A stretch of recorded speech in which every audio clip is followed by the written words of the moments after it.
Christina is distributing the handouts right now. There's one where we're not sure if we have enough copies of it, so she may be running upstairs to make some more copies and bringing them down. I want to make a quick announcement before we get going with regard to the alumni student dinner program, and just make sure that we're all clear on that. So, like a half marathon series, this whole week was Gateway to Success, 5 programs, 5 days. And in order to qualify for the Student Alumni Dinner Program, which many of you filled out a sheet and expressed an interest in, you had to attend 2 programs anywhere between Monday and Thursday. Come to the capstone tomorrow, which is on networking. And then we will be having the registration tables there for the Alumni Student Dinner Program. If you are watching this on YouTube, or if you're like, well, today is the one that I've come to, and then I'm going to watch one on YouTube tonight, you can get your 2 programs by watching on YouTube, but you need to watch the video, let us know that you watched the video, and there's a secret word embedded in the video, so you have to also let us know the secret word that's embedded in that video. And we need to know that this evening, because we're running the list this evening of who's attended any programs. So if you're sitting here and you're saying, I just want to make sure they have my name on the list, you are more than welcome to email lcs@scu.edu to list out the programs you've attended and make sure you're on the list. That's not a problem. Please feel free to do that. If you're like, well, I haven't emailed in about any YouTube videos, do that. That's just fine. Any questions with regard to the registration process for the Alumni Student Dinner Program before I start launching into writing samples with Professor Ekern and Professor Abriel? Okay, we're really looking forward to the Alumni Student Dinners. We have some very excited alums who are interested in meeting you. And this is really supported by their largesse. They're taking you in small groups to dinner, inviting you into either their homes, their offices, Starbucks coffee, someplace. So we're grateful for that.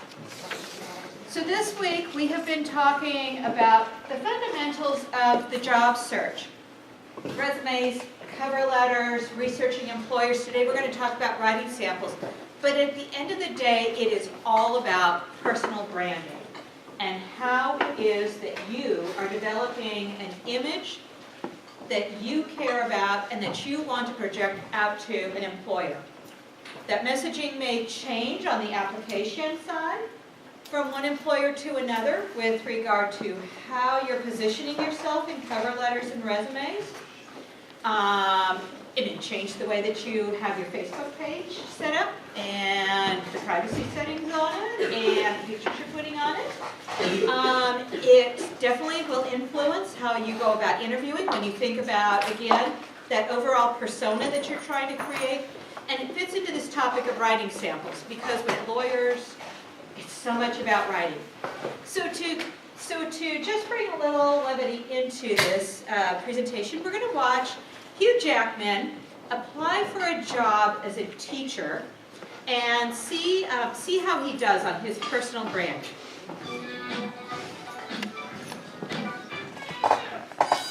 So, you are interested in teaching at Harlem Village Academies, Mr.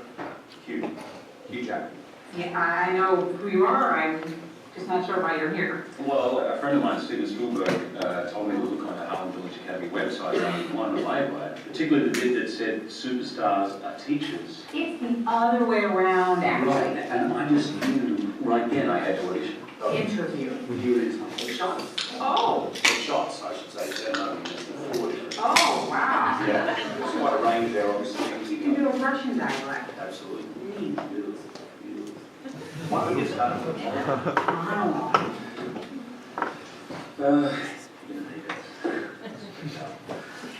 Look, donkey. Standing, big, green, giant ogre, princess. This is from Shrek. want to do something musical, if you like, I've got a song for you. Did a song. I see you driving around tonight. Mr. Jackman? Yeah, please call me Judy. Here's the thing, Harlem Village Academies, we are trying to develop the very best teachers. Yes. So I'm wondering if you have any background in education. Of course, I went to school for 3 years.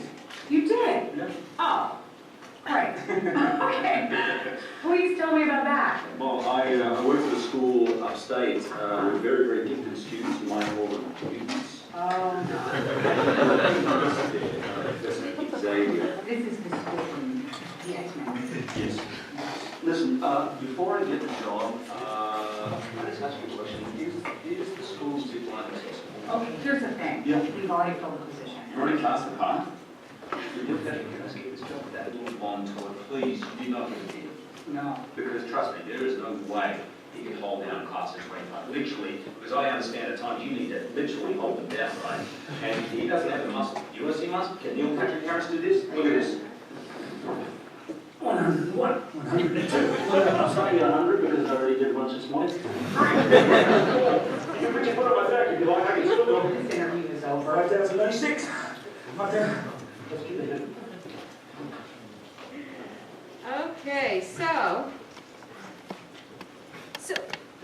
what were some of the problems there with the message and image control that you saw with Hugh Jackman trying to apply for this teaching position? Okay, I'm going to come to this side of the room. And we've got the person in the University of Washington. I don't, can I be just totally honest? I wasn't really looking at it for problems. I just thought it was funny. Well, it is funny, but why is it funny?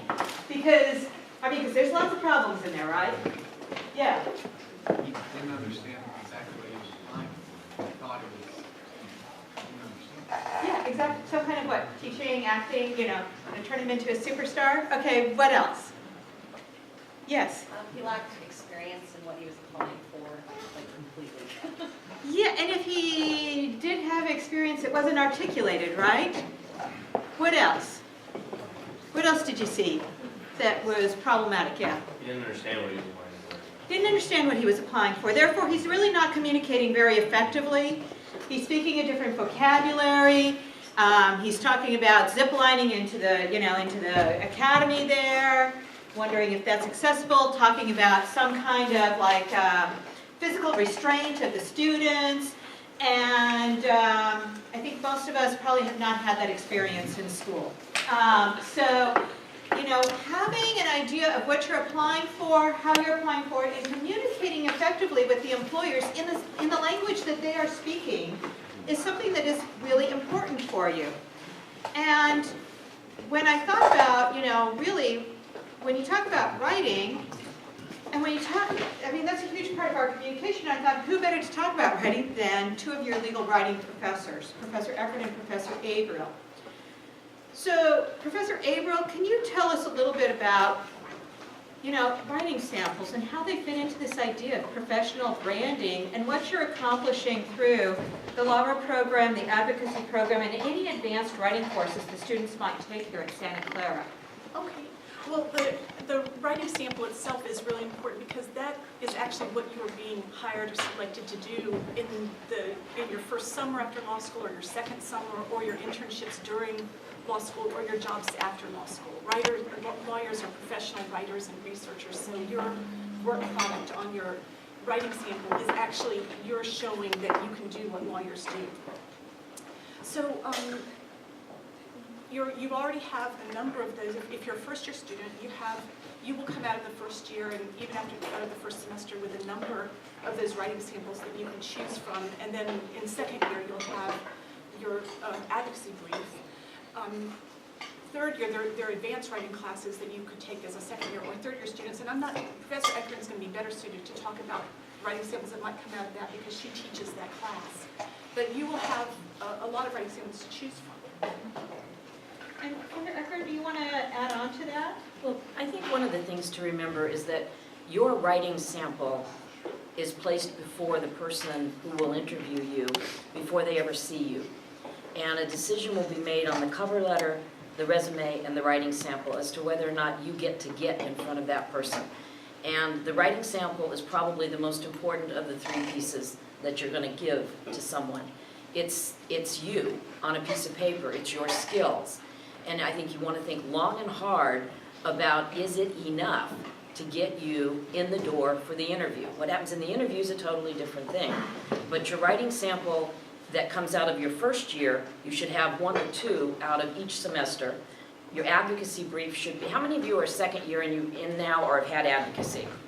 Okay, your advocacy brief, your section of it, your argument and your issue are probably what should be your writing sample. And it needs to be tailored to become a writing sample, not something that you turned in a class. And that's something that obviously you can work with your professors on. But there is nothing more important than your writing. And Judge Bahara just made very clear to me at a luncheon that he sees a problem with student writing, even in their writing samples, that the writing is poor, but the analysis is good. And he fears that students believe that because they are smart and that they have good ideas, that somehow that's more important than writing well, like having 9th grade English skills, good skills. And that concerns him. And it should concern everybody in this room that you have good writing skills that are separate from good analytical skills, that are separate from good organizational skills, and that all of that has to go together into this writing sample that leaves your hands, and somebody's going to decide that's good enough that they want to talk to you. And you will get an opportunity in several of your classes to write papers. You'll write a supervised writing requirement. We make you do that before you get out of here. That is a good thing to turn into the most sophisticated writing you will do, because you'll do it in your 3rd year. You should take that very seriously. Nobody wants, in your 3rd year, they don't want to see a writing sample from your 1st year of law school. It's simply unsophisticated compared to what you do in your 3rd year of law school. And so is that? That's exactly it. Okay, so let's talk a little bit about then how you choose your writing sample, and let's look at various audiences. So for those people who are current first-year students, in this part of the semester, you're not talking about a huge amount of writing samples from Laura. So, are you looking at pre-law school writing, or how do you choose between what you have now, and then for first-year students, fast-forwarding into next semester, what do you have? What are you going to have as a potential universe to choose your writing sample from? Well, I would say that if you're choosing between pre-law writing and law writing, there's really no choice. You need to choose writing that you've done in law school that looks like something that you're going to be hired to do. And then you have a choice of selection. And there are a number of criteria that you can use to choose which one you want. One might be, maybe the most important criteria might be the work that you feel you did the best on. Something that's already in a really good state that you can work with a little bit more to get into a good writing sample condition. If you have enough time to prepare more than one of your writing samples as your writing sample to submit, then you might choose a writing sample that's relevant to the particular employer. So you should have a variety of areas of law represented in your first year writing samples. So I know my students will have something that's kind of a pro bono work, something that's criminal, something that's family law, and then next semester we'll get into other areas.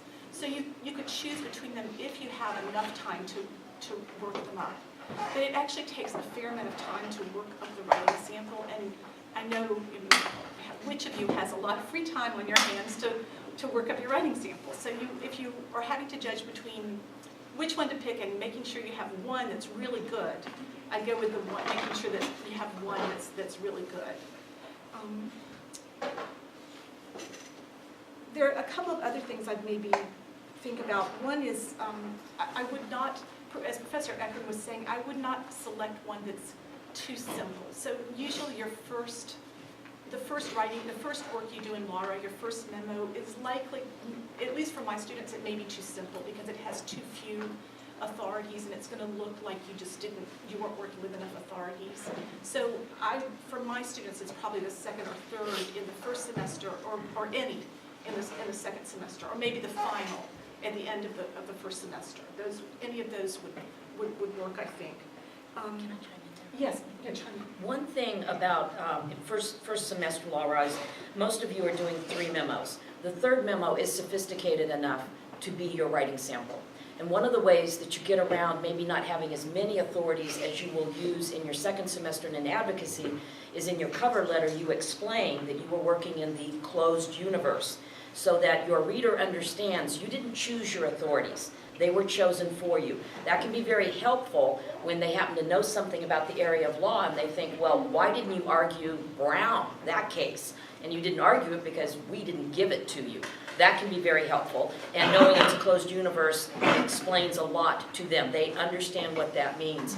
I believe that with doing rewrites on your law raw papers, you probably have a writing sample right now. But the idea is, the way to get it ready is every time we tear your work up, even if it's the last version, you go in and fix it so that it's the best it can be, and so that when you go to a luncheon or a dinner and you meet somebody and they say, get your materials to me, you can actually do that without a panic moment of what materials. I mean, you should be ready at the end of this and have all of those things. But your third memo, the one that you're finishing now or finished, should be a writing sample, and then you're going to get something back from us in January if you're first year students, and that can become your writing sample. That probably is your very best piece of writing to date, and you're going to work on it absolutely alone. You're going to be able to tell yourself, this was my work, and then you can clean it up after our comments, and it becomes the writing sample. But Professor Abriel's absolutely right. If you want to work at the DA's office, I don't think you want to hand them an immigration writing sample if you happen to have a criminal statute writing sample. You know, you really want to think about the audience. Now, if you don't have anything appropriate, maybe offer 2, because show them that you're working in different areas. And advocacy, you know, you've written a very, very sophisticated piece. If you've written for your supervised writing requirement, that should be very sophisticated, just sort of up the level of what people are looking for. But how many of you are first-year students?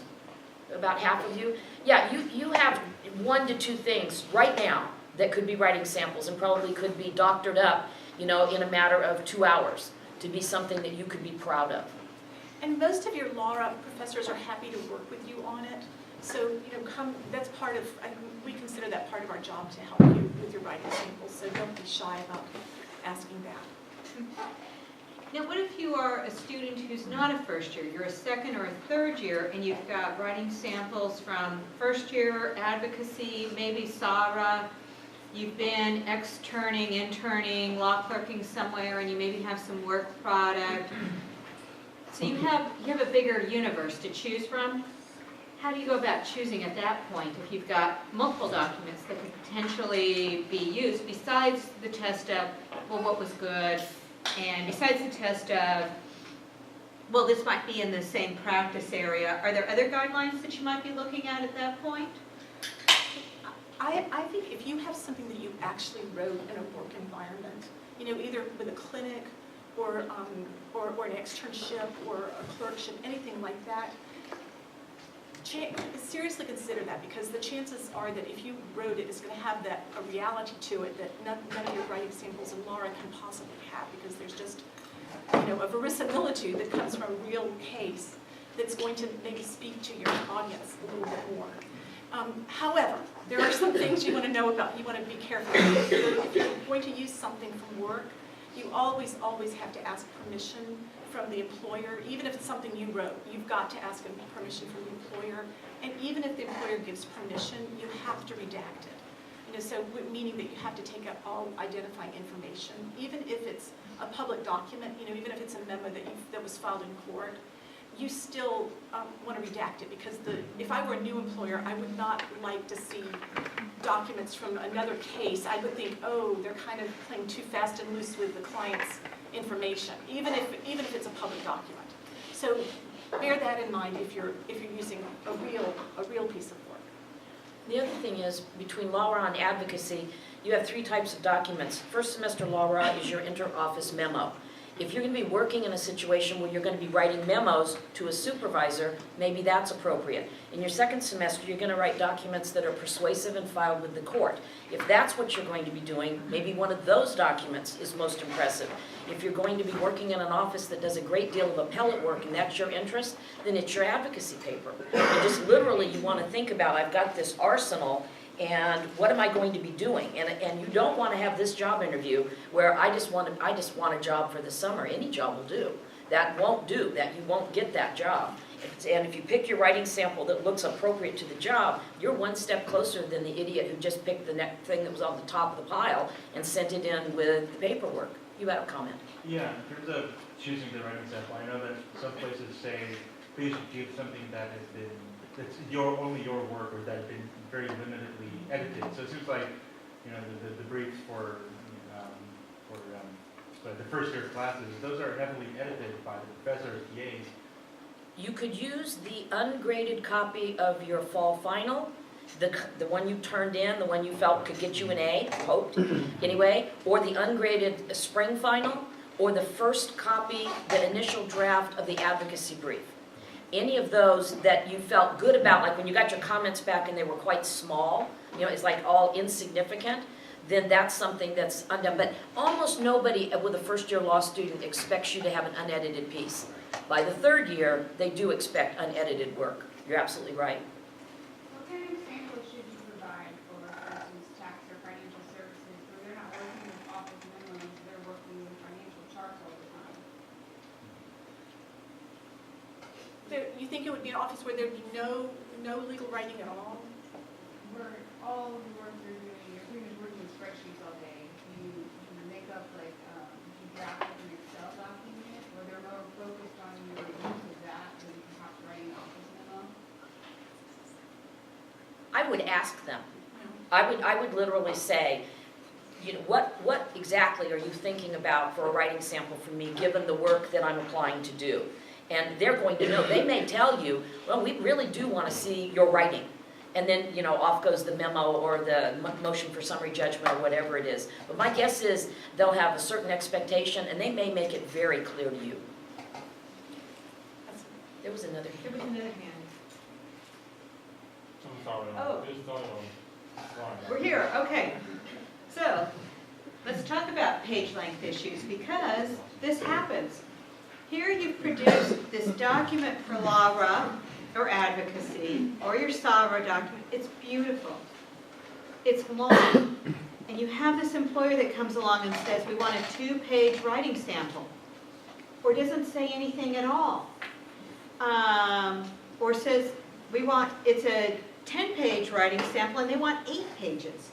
So what do? Shrink the margins up? You know, take the font size down? How do you handle these page length issues? none of the above. Those aren't good ideas? No, that won't work. The 2-page writing sample is pretty ridiculous, and I hope you don't run into it. You can't show anything in 2 pages, but they will say under 10 regularly, sometimes under 8. Cut out an issue, take the strongest issue and cut the other issue out, and let them know in brackets that issue 2 was removed for length purposes. If you've got a long document, you can go to font 12, but not any smaller, 1-inch margins, not any smaller than that. And what you can always get a little extra space out of the cover page that doesn't take a number. It says cover page for your name, and an explanation of what the document is. And maybe an explanation of what you removed from it to meet their lengths. You might take out a section, brief answers. Most people don't expect to see brief answers, but you're probably writing those or have written them. You might even take out the conclusion, which probably should be obvious by the time they get to the end of 1 issue or 2. If you had a 3-issue paper, you probably can get rid of 1. I would leave the facts as they are because we need to see that you can tell a legal story. We need to see that you can put an issue together that has significant facts and a legal question, and then we need to see that you can develop an argument. I think point headings are absolutely critical. Do not drop them out to get to the page length. We need to see that you can organize and create a roadmap, and remember, point headings make points. They don't just signpost. At least that would be my take. Yep. And picking up on the cover sheet, you've got a sample of that as a handout. And you can, I think this is such a great little invention because you can use it for a whole bunch of things. If you find that even taking out what Professor Ekern mentioned, it's still too long, I think you could then take out the facts because you could kind of summarize them in the cover sheet if you feel like you need to. So the whole thing about making the cover sheet look really professional is going to, just enhance the appearance of the writing sample. And I really think you sell the steak with a sizzle. So it's got to have good content. But the first thing, you only get one chance to make a first impression. The first thing people will see is just what it looks like. And so if you have this really nice professional looking cover page, it's not going to cure a lack of content or bad writing, but it will give a good first impression. So I would use whatever you need to cut out, as Professor Ekern is saying, you can refer to or fill in the missing gap on the cover sheet. And we help with that. You don't have to do this in a vacuum. You can get it into shape and you think it's ready to go. Send it to your, with the question, would you look at this? But most of us just say yes. We will look at what you took out, and we'll say yes, this works, or no, it doesn't work. Can you elaborate what you meant by a signpost in distinction from a heading? Yeah, a signpost might be damages, and then off you go. A point heading is, there are no damages in this situation. So you are making a point. Signposts are nice in Memo 1, first semester. After that, I think you need real point headings. I know in a writing sample, it would be expected that you would understand that point headings make points. They don't just give an outline of what's coming. Yeah, and any of us would be willing to help and talk about that.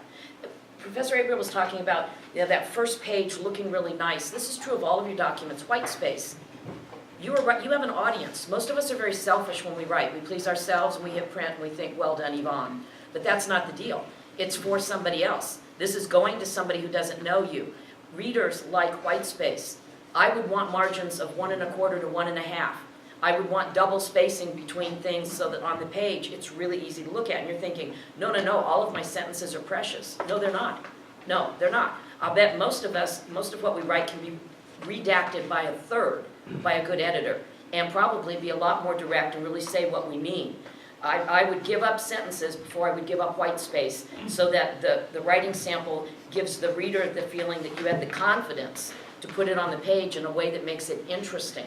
And for heaven's sakes, if you wrote on a really boring topic, no matter how good you wrote, don't give that to somebody. That's just death on paper. They look at it and they go, oh my God, this is so bad. And it's just that the topic's bad. So if I assign a law bankruptcy, or I assign something on the dog bite case, don't use that. I mean, it's just killer stuff. It's good for practice for writing. But it's one of the reasons we actually, you probably don't believe this, but we try to make it interesting. We try to give you things to write about that others would go, oh, when they looked at, or know nothing about, so they learn something when they read it. That's the other thing, is if you really don't know what to do, give them the most interesting thing you wrote, something that just pops, and somebody goes, I know nothing about specialty license plates, wow, if you were writing on my advocacy problem. Kind of sort of a small thing on that. If you happen to have something that has silly names in it, which sometimes we do to make it more interesting, I would change the names. Because, I mean, some of my students asked if I could give a final with Harry Potter names in it. But I told them, I'm not going to do it because I want you to be able to use it as a writing sample and not have to take out the silly names. So if you do happen to have something with silly names, I would change them. Okay, great. Now, for those people who are 2Ls and 3Ls who have been co-authoring documents with classmates, how do you handle the co-authorship? Well, in advocacy, at least in most of the sections, there's co-authorship of certain sections of the document, but everybody owns their own issues and their own argument. So you don't give them co-authored material. You give the issue that connects to your argument, and you give them the argument you wrote. And that way, nothing in there connects to your partner. And I think that that's true in every advocacy class that works with a partner, so that you can get around that. You might possibly, there might be some other context where you've co-authored in a clinic or something like that, but generally you should be able to carve out some part that you wrote yourself. Okay. You talked a little bit about, law professors being willing to help. So you're getting now ready to do your writing sample. Talk a little bit about the editing process when you've gotten feedback from someone, a supervisor, a professor. How do you start? Where do you start? Are there times when you guys aren't available to help with students? Oh, never. Yeah. So talk a little bit about the writing, the editing process and what kind of assistance might be available. I can say some things that as a reader, I think are really important when you edit. And this is going to sound superficial, but it really isn't. You want it to look professional, so you want to use Times New Roman 12-point font or maybe 14-point font. But don't use any other kinds of font. Don't use the font that is the default font on the new Word because it just doesn't look professional. Make sure there's no, how the new Word has that little extra space between paragraphs in the default. Take that out so that, I know this sounds so superficial, but it really bugs me, so I tend to write to my most conservative audience. If it bugs me, it may bug other people. So you want to take out that little extra thing. You want to make sure that there are no typos or grammar problems.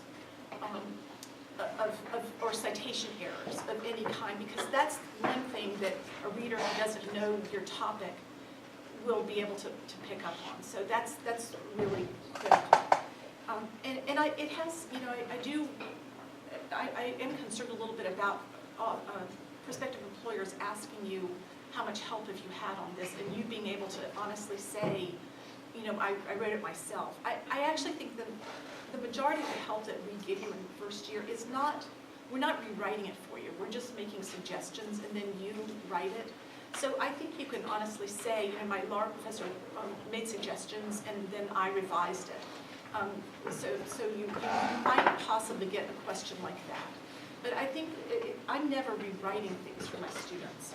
So I think even after I make suggestions, it's their work that comes out.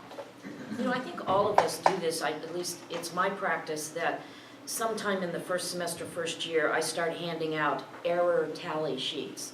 And it's the self-critiquing. Students have to sit there with their work that I have marked up, and in terms of, I don't care about the good comments, we don't count those. They just go through and they tally up how many citation errors they made, how many grammar errors they made, how many wrong word usage, how many agreement errors, how many spelling. And it's an obnoxious list, and it's terrible. I make them do it while I stand around and I pick them up. Then they have to come talk to me about these things. It's really painful. But what it shows is areas in your writing that are problems. And you don't have to be given this sheet. You can create them on your own. You know you have recurring problems. And it's not enough to say, yeah, I have this passive voice problem. Well, get over it, okay? Don't do that. It's terrible in writing. We all recognize that. I could be an absolute idiot on a topic, and I would go after the tense that you're writing in. Present tense, past tense, that's fine, but get out of the weird tenses that words just get in the way. Turn on your passive voice check. Turn on the grammar scrubber that is in all of your word processing.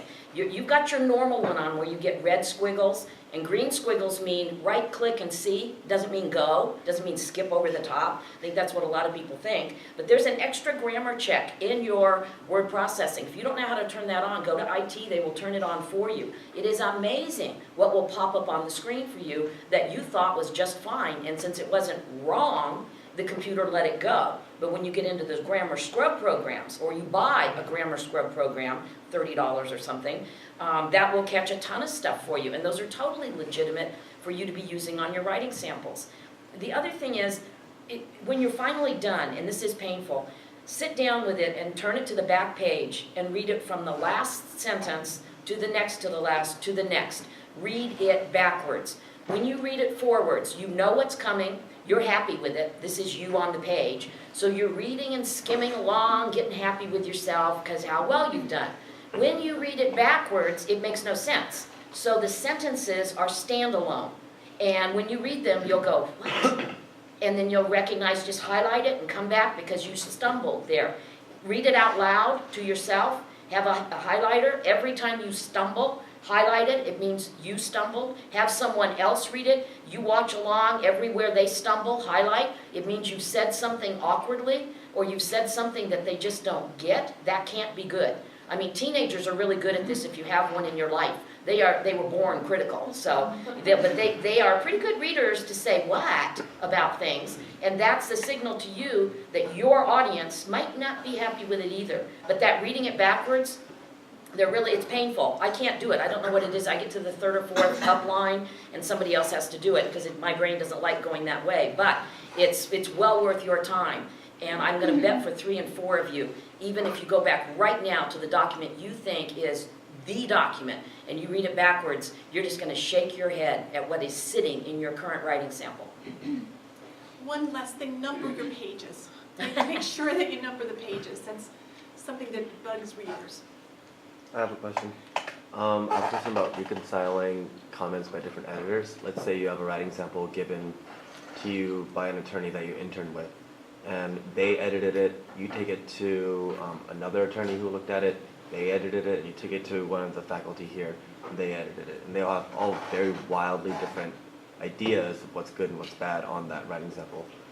I guess whose comments should you defer to, or like how should you reconcile those differences? I'll resist the temptation to say always us, because that's probably not accurate. But you mean legal writing is not like an exact science? So Yeah. You're the one that has to make the decision. That you have to read them all and sort through them and figure out what you think is right. I'm going to bet that those 3 levels of comments are just exactly that. That some of those comments are more substantive than they are organizational. And what we are looking for is all pieces of your legal writing. I'm going to bet the attorneys that look at it are specializing, so to speak, in what they're looking for. And they may well have a pattern that they like. And that may be nothing more than that. We tend to not grade on preference. Our marks tend to be on, this is flat out wrong, fix it. In an office, I was a terror for wanting things a certain way because that's the way I did it. It wasn't necessarily right versus wrong, it was preference. So you might think about that and think about what they were asking you to do and why. Okay, thank you. Let's talk a little bit about getting your document there. So there's the old-fashioned way, printing it, putting it in an envelope, taking it, having it transmitted, mail, taking it in person, whatever it is. And there's also the electronic way, which is a very prevalent way. It's, when you come, like fall on campus interviewing, you're working with the Simplicity module, you're uploading documents on there. So once you've completed your writing sample, you're happy with it, it's edited, what final steps should you be thinking of before you actually hit the send button or you actually print it? I want a PDF. Yeah. Turn it into a PDF. Do not send anybody a Word document. Our systems are so different that someone else is going to open it up, and my computer won't warn me that things have changed, but things will change. If you turn it into a PDF, it will just open up as a read-only document, and everything will be in the right place. The margins will be right. You won't have any hanging point headings because it's different on my system. It's the only way to do this. It's got to be a PDF, a good one, okay? You can't, take a look at what your PDF looks like after you've created it, and you may need to get to a better piece of equipment. I know here on campus, I can use one copy machine and I get a beautiful PDF. I can go walk right down the hall and use another one, and my PDF looks like it's 10 years old. It looks like it came off of wrinkled paper. I don't know what that's about, but that cannot be your writing sample. One thing, just so that I get to say this, I recently was given a cover letter, writing sample, and a resume on lavender paper. I'm not over this at the moment. This is not one of my students, okay? It's a friend of a student who couldn't get anybody to read her stuff. I think I know why. Lavender? No, no, no. And pictures? I don't know how you feel about this, but her picture's on there in a 4x4. We don't do that. I mean, common sense, folks. White paper, okay? And if not white paper, and good quality white paper for your resumes, your cover letters, your writing samples, all of that stuff off of a really good copier or printer, so that, it's nice and clean and clear and not lavender. It's just terrible. Yeah, it kind of, you know, is like that scene in Legally Blonde where she has the pink resume, you know? Very funny humor device, not again, when you think about branding yourself, is that how you want to brand yourself? Yeah, Anne. Can I just point out that even if they do have Word, they're like Word for Mac and Word for PCs are not compatible. They say they are, but I found out in advocacy, my partner had a PC that when I would send her my document, it would be all over the place. And when I looked at it on my computer, it was fine. And there are problems even with compatibility between the programs. It needs to be a PDF. You should be able to PDF it right on your computer too, although you may want to sign it and then PDF it on a copier. When you said, you know, white paper, are you talking, like, are you saying just no resume paper, no, like, parchment white? Oh, no, that's great. No color paper Okay, and no yeah, cheap no, that's fine, I paper. understand. Yeah, cream is okay, but not probably for the writing sample. Yeah. But yeah, I'm just seeing some really creative stuff that's really stupid. You know, I mean, it's lovely, but it's inappropriate. I mean, it's kind of like the interview. So, yeah, let me mention a couple of creative things that I've seen over the years. Let's see here. People saying, I know I don't need to invest in paper, so going to the Westlaw printer and actually giving you application documents that they're going to send to an employer, and you flip over the back and it says Westlaw with the big logo on it. Again, thinking about your professional branding, are you trying to brand that you work for Westlaw? You know, that may not be the impression you want to give. I don't think it is. I've also had students who got their feedback from their law professor and they did pretty well on their paper. So what they want to reflect in their professional branding is, I did pretty well per my professor. So they want to actually send the final to the employer with the comments from the law professor on it. Again, think about your professional branding. Is that the image you want to deliver to someone? Because what is the attorney going to think? Is the attorney going to think, you're right, your professor was right, you're brilliant? Or are they going to sit there going, what's this? And why am I getting this? And so, you know, these are some little things that, again, all go into creating an impression, just like the Hugh Jackman, you know, humorous video applying for the teaching. Vicki, could I say one more thing about the emails? Yeah. Because if you're submitting it by email, there's also going to be an email. Yes. And you want to make sure that the email itself looks professional, because that may be printed out along with your cover letter and your resume and your writing sample. So make sure there's a really clear regarding line that actually says your name and what's attached, and that you actually have a message. Don't send it with no message. You know, you want to say, dear so and so, you know, please find attached, and then a signature. Sincerely. Yes, and sincerely, so that that the recipient is not going to get just a blank page with a to and a from on it. Absolutely.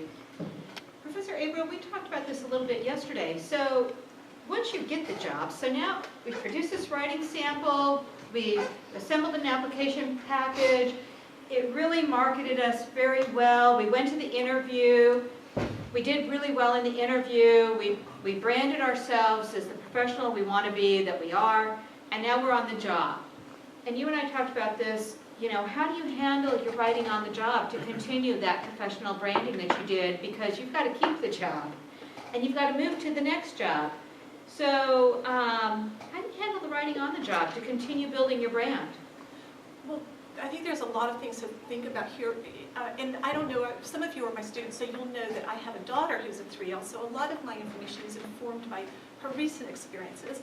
But she worked at the DA's office, and they have like an auto brief, so that you're always using a template or a sample that's always available to you. So your writing you're not writing exactly from scratch. You've got something to go on, and so one thing you want to do is find out where those are. You know, what samples are already available to you, what brief banks there are that you can draw on. Then, but beyond that, you know, you're never going to be just printing out and changing names. There's always going to be some editing and, you know, making the document appropriate for whatever the case is that you're working on. So you'll always be doing that. And sometimes you will be writing from scratch. Sometimes there won't be a template or or a sample on the particular issue or the type of motion that you're writing on. But so beyond that, I think the supervisor at the work is not your law professor. They're not there. Their main job is not to guide you. Their main job is to get their job done. So you don't want to give them something that's not your best work. Unless you're really, there's always, sometimes you're so crunched for time that your best work is just whatever you were able to do on a short deadline. But you want to give them the best work you can do and proof it ahead of time. You don't want them to be circling, grammar errors or typos. Because you're still auditioning for them, basically. If you're interning or clerking for them, you're looking, down the road, hoping that you're going to get a job, and so you're always, on display. So those are some of the things that come to my mind. And what if you were on the job and you get some writing sample back and it is heavily edited? It's got green, red, blue, all over the place. You say, thank you, may I have another? Does this mean you failed? No, haven't you want to address that? Well, it probably does mean you didn't meet the expectations of the audience. And if the audience is writing your paycheck or has the ability to give you a job, that's not a good thing. The more you know your audience, that would be your supervisor in this case, get samples of that person's writing. The secretaries are your friend. They know where everything is. The paralegals know where the good stuff is. There is some database that everything that they think is pretty good is in there. It is perfectly acceptable to ask a supervisor, I've never done a motion for summary judgment. Is there one that you've done recently that I could look at to use? That'll keep you out of trouble. You're not starting with a blank screen. And if the attorneys say, oh, I don't know, the secretaries know because they put it together for them. So go to them. They can be very helpful. But if you get a heavily edited piece of work back, it's a bad sign. And you probably need to go in and sit down. You can't have attitude. You don't get your feelings hurt. Nobody wants a whiner to be working with. But you go in and you say, I'm disappointed in myself. I didn't meet my own expectations, and I certainly didn't meet yours. How would you like me to go about fixing this? And you just own it. It's not the attorney's problem that it's not right. You may think, well, I didn't get good instructions. Well, then you didn't ask enough questions. It's always got to come back to you owning that you gave it to somebody else. And if it's a mess, it's still your mess. But, a little to piggyback on that a little bit, if you do get something that's heavily marked up, it doesn't necessarily mean that you've done a bad job. It may just mean that you are not that familiar with the area of law. So, don't be crushed or anything. Oh, yeah. Don't expect that you'll get, the supervisor will say, oh, that's perfect, file it as is, because that's probably unlikely.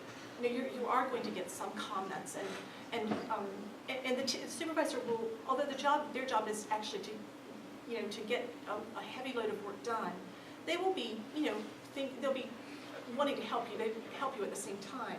So just don't expect to not get anything back, to get something back with no comments on it. Yeah, just don't let it hurt your feelings. Yeah. I mean, we're critical of everybody. Attorneys are very, very critical. And if you're working with like a litigator, they're type A busy.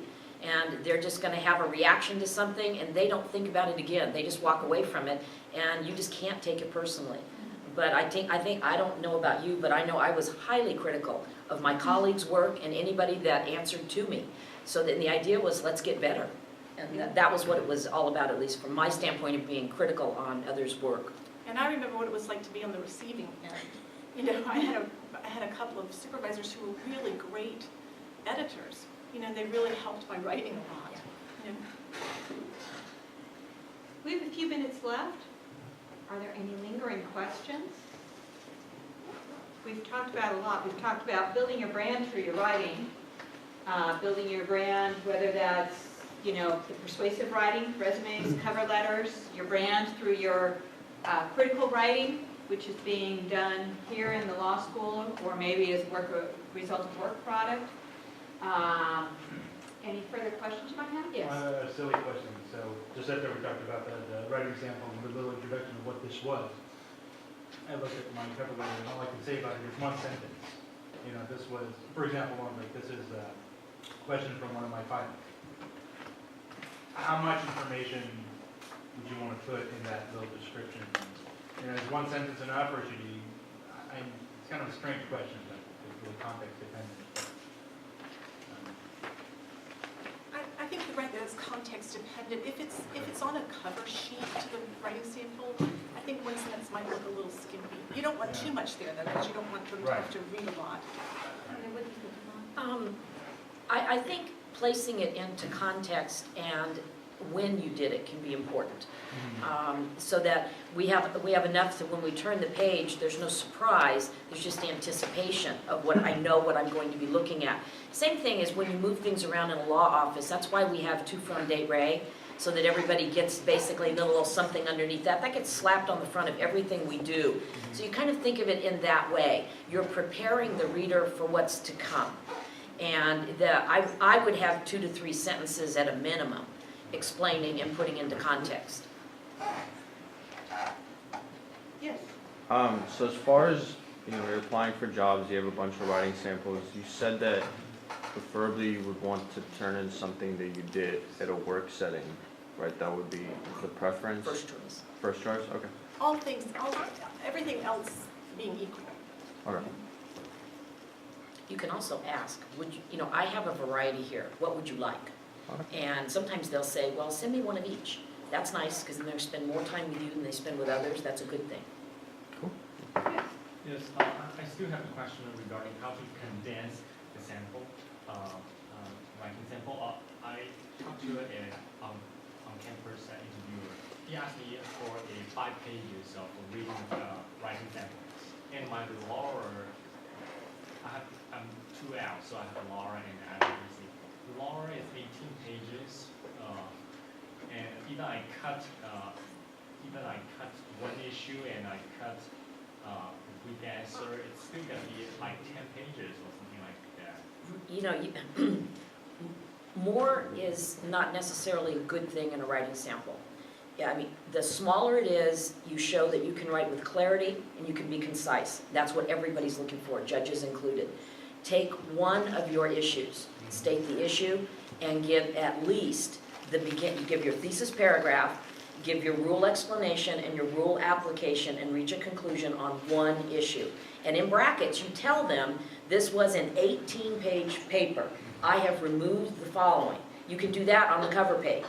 But I have given you, my issue and my rule explanation, my rule application, and my conclusion to that one issue. And I'll bet you can get it to 5. Because no one thinks it's a done deal at 5. They just don't want to read any more than that.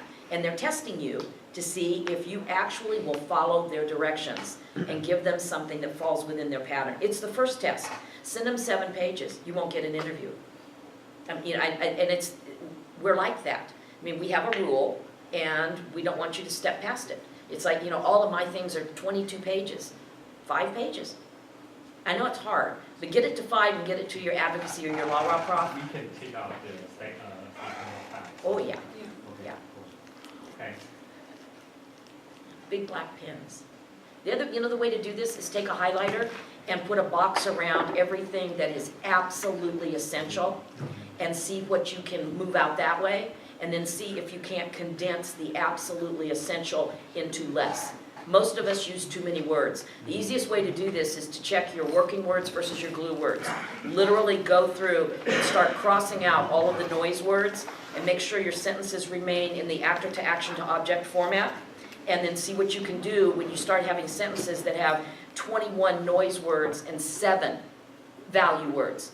That sentence isn't any good. So it needs to be down to about 10 words. So that you take these big chunky sentences with lots of punctuation and you start carving away at them. So that you still get to make most of your argument, but you're going to make it in this very direct, very concise, short sentence, short paragraph approach. We don't want to read complex compound sentences. You may disagree. Not about complex compound sentences. You just heard the breath going. My question is regarding the resumes. I hear that normally in America, the employers request one page of experience and education, Resume. But also if you have a lot of experience and you want to condense it, can you just maybe try to change the fonts and make it in a 1 page, or do you recommend to just leave it in 2 pages? Okay, you don't want to make the reader strain their eyes. Don't make And it. so you don't want to be down an 8-point font or anything like that. It's really about readability on that page because, again, it's white space, how is it laying out, what's the format is. And so we've got resume samples on our website. I believe Andrea's already provided some to you all as LLMs. I think she did a workshop. And also with regard to your particular resume, she's available for a career counseling session to work with you on your particular situation. Well, the other thing is, some of you've been to graduate school and you had life before law school. Yeah. So your resume doesn't really fit on a page. Yeah. Your cover letter. Make the cover letter not just repetition of what's in the resume. Shove some of that resume into the cover letter. Make the cover letter more than just something that's on top of the resume. Make it work for you. I want to thank you, Professor Abriel, and you, Professor Ekern, for being here today, and to all of you also for being here as part of our audience. Remember, there is one more Gateway to Success Week program. It's tomorrow, and that one will be on networking or building your board of directors for your own personal career development. So anyway, we look forward to seeing. We welcome you tomorrow. We look forward to seeing you, and I want to thank you once again for being here today. Thank you. Good luck.